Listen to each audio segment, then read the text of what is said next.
There's a French athletics coach by this guy's name, and this is his criteria for what constitutes athletic movement. S&C coaches always focus on the intensity and speed and amplitude of movement, but do they focus on the fluidity, the precision, or the consistency of movement? Once you can start ticking these boxes off, it allows you to utilise a high proportion of your motor potential. So,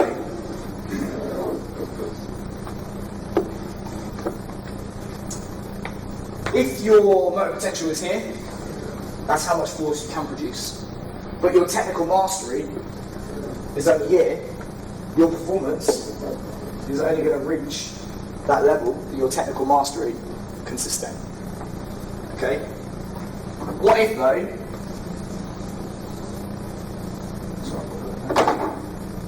what if you increase your technical mastery? All of a sudden, you've got this big increase in performance. Movement skill is an easy thing to develop.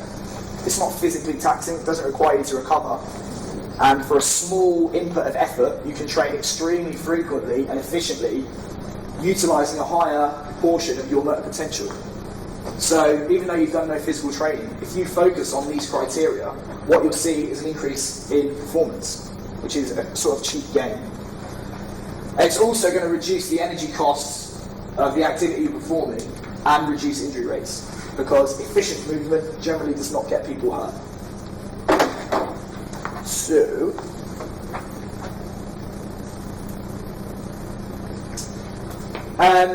principles of programming. You all know the classic, overload, specificity, individual differences, diminishing returns, stuff like that. I think these are like a few more obscure ones. Transfer is the name of the game. We train in exercises to transfer to power output in the competition exercise. So things may or may not be specific, but as long as they improve power output in the competition exercise, they are valuable to a program. I categorise training means according to criteria set out by a Russian throws coach called Anatoly Bondarchuk. One of his athletes still holds the world record in a hammer throw from 30 years ago, so I think it's pretty applicable. He categorises his exercises into the following ways. A general exercise is any training means which does not have a direct influence on power output in competition exercise. Specialised preparatory is something that is typically same movement pattern, same muscles, maybe same energy system. Specialised developmental are highly specific training means with transfer to the competition exercise. So it's going to fulfil criteria like what is the amplitude of movement, what is the working amplitude of movement, where you actually apply the force, what are the muscles used, contraction type, contact time, movement velocity, things like that. The competitive exercise is competitive exercise itself. So if you're a rugby player, it's playing rugby. Regenerative means anything which is going to hasten recovery and does not have a direct transfer effect. So that might be low-level aerobics, mobility, flexibility, contrast bathing, nutrition, stuff like that. Another thing to remember is that adaptation energy is not infinite.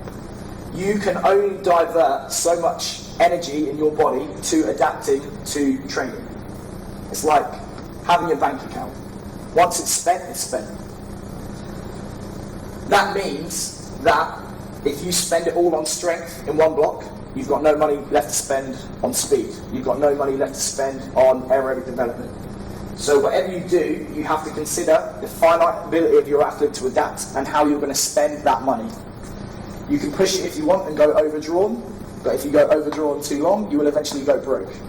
Injury or illness or stale performance. Another factor to consider is preparation versus readiness. I mentioned this earlier. Preparation is described by a guy named Val Mazetkin, who is education director for Amiga Wave. He's worked a lot with Premiership football, Liverpool, Portsmouth, Man City as well, I think. Preparation is the slow, gradual increase in the ability of the athlete to play the sport. So You start crap, you get better really, really quick, and then you spend the rest of your career trying to reach that perfect game. Readiness, on the other hand, if you zoom in, is the sort of day-to-day fluctuation in performance at the micro level.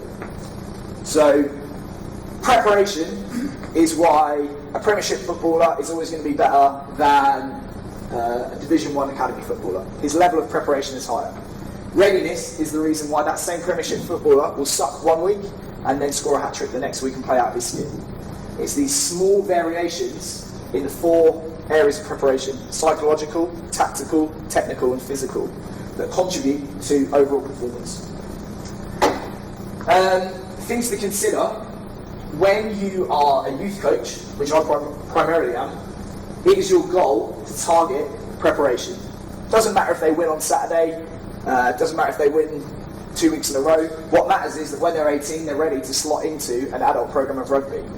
If you're working at the adult end, your job is actually readiness. They're already good enough to play the sport, and there's no, if they're an international, there's no next step. Your job is to get them ready for Saturday and make sure that they perform at their absolute best. So you have to weigh those two up. Sometimes you're going to have to stress your athletes to increase preparation, sacrificing readiness. Sometimes you're going to have to sacrifice preparation for readiness.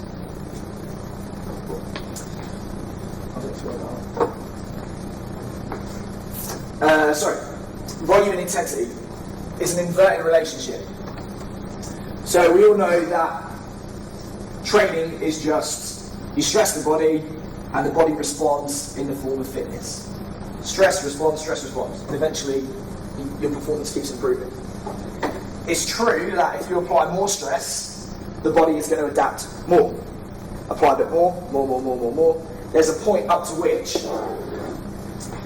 any additional stress, the biological consequences of that stress are going to be detrimental to performance and not help it. Your job as an S&C coach is to do your best to find that optimal point and stress there to get maximal adaptation. That will be difficult enough by itself, but it's made more difficult by the fact that the body cannot distinguish between different forms of stress. All forms of stress, whether they be psychological, social, environmental, physical, all of them will contribute to stress load. So you have to account for that as best you can. Physically, you may not be stressing your athletes a whole lot in training, but if they just got dumped by their girlfriend that morning, they were stuck in traffic and somebody stole their wallet on the way to work, is their capacity to tolerate stress diminished? Yes, it is. So you have to do the best job you can to account for that when you structure the training. And I think a big thing is, it's not what you do, it's how you arrange it. There is no magical exercise, there's no magical program. What's important is understanding the stress of what you're using is going to have on the body, how much stress to apply, and how to progress that stress to get peak performance at the desired time, to make performance predictable. In general, this is how I would do it, is to train mobility in joints before you can train stability. You cannot control what you don't have for certain joints. So mobility first, then stability. Slow to fast. If you're trying to train technical mastery, you wouldn't go on the motorway in your first driving lesson. You would poodle around in the car park first and then progress it to go faster. Simple to complex. Single joints, static positions first. Complex movement, speed it up later. General to specific. General means in training first, specific later. I'll talk a little bit about this later. General training means, whilst they don't have a direct influence on the competition exercise, provide a foundation of abilities which will increase peak power output later on. So does lean muscle mass have a direct influence on being a good rugby player? Not necessarily, but does it allow you to become stronger and faster later on? Absolutely. Which is very specific. Extensive to intensive.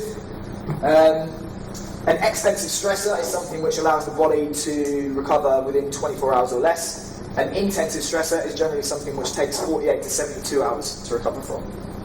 What you're going to see as you approach